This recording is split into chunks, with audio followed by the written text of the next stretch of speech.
Hey guys, this is Jake, and we're going over vlog 7, and we're doing on video games. So, personally, I have a lot of experience with video games. Um, I've been playing them for since I was a kid. Uh, yeah, the Game Boy stuff and all that back in the 90s and early 2000s. So I've been going at it for a while. So this is something I know a lot about. And this chapter was kind of cool because it's something I understand, but applying the hip test to it was really cool and something I've obviously never done because I've never heard of the hip test before, but doing it now was very cool. Let's go down here. Yeah, it was really funny to see the name drops of who they picked for like data in this, and it was so funny because it's like we were grown up with all these things, but yeah, it's definitely like it says it's something that rivals movies. I think is overtaking some depending on the game. Because it's like I don't know, movies make a lot of money, but video games have a bigger cultural impact sometimes. So it was interesting to kind of see their um, critique of it. Let me go down. I want to look at the. Let me look at the hip sections here, because that's the biggest thing for me. Like if I just talk about the history of it, it's nothing because I understand most of it. But okay. So let me find the thing I liked here in honesty. So honesty was cool. Um, it depends. It depends is the answer. Like some of them are. I guess nothing. If it's out, most things if they're not like first-hand sourced, I guess they're not exactly honest. But claiming to be, there are a lot of games that are historical. There are a lot of games that have tried to be so historical they take years of development just to get a few things right. So, yes, video games can be honest and are honest, and yes, video games are not honest and cannot be honest sometimes. It depends on the material. It's like a movie.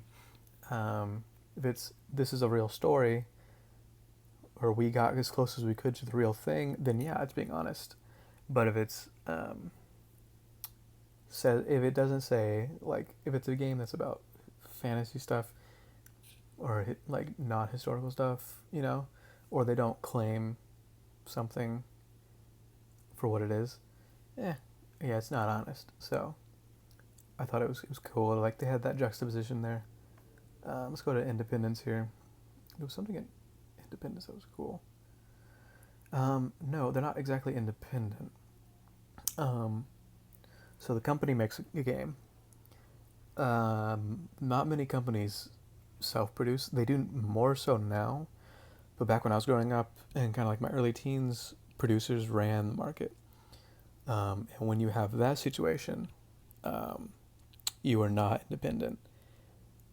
Producers carry a lot of weight in this realm, and if because they invested in the product, so they get to sit at the table, and they usually take a bunch of the table with them. So if they don't like what something's going on, they have a lot of power to change creative license in the product, which is textbook not independent. So, um, and again, it's something that can be you can have outliers. There are studios that are independent of producers and that have created their own producing studios or self-produce, or sometimes I would even say you're independent if you're a company who's making a product and you have a producer, but the producer either pledges or has a history of not interfering. I think that's pretty independent. If you have that mutual relationship, it can end. I think on the last one, that one can end, but um, I think those are ways you can call independence for video games. Move on to productivity. So, kind of in a cultural sense, no. Well, yes and no. It kind of wastes our time. Um, Sorry, I had a blank. It wastes our time a little bit, but it also has a lot of benefits, including like challenges.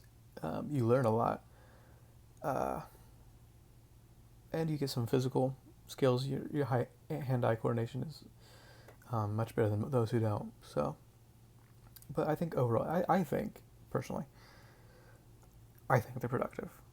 Um, And it depends on how the person looks at it, the consumer looks at it. Like if it's just mind-numbing stuff, no. But if somebody's in there to learn something, like it's a historical title or it's something that's cool, you can pull philosophical things from games. You can pull historical things. You can pull emotional things. Like there's so many things that can come out of this. So I think it's productive. But yeah, I think this was a really good chapter. Again, something I know very well. Sorry, I just got a text. Yeah, so I enjoyed this. And I'll see you guys for the next vlog. Stay tuned.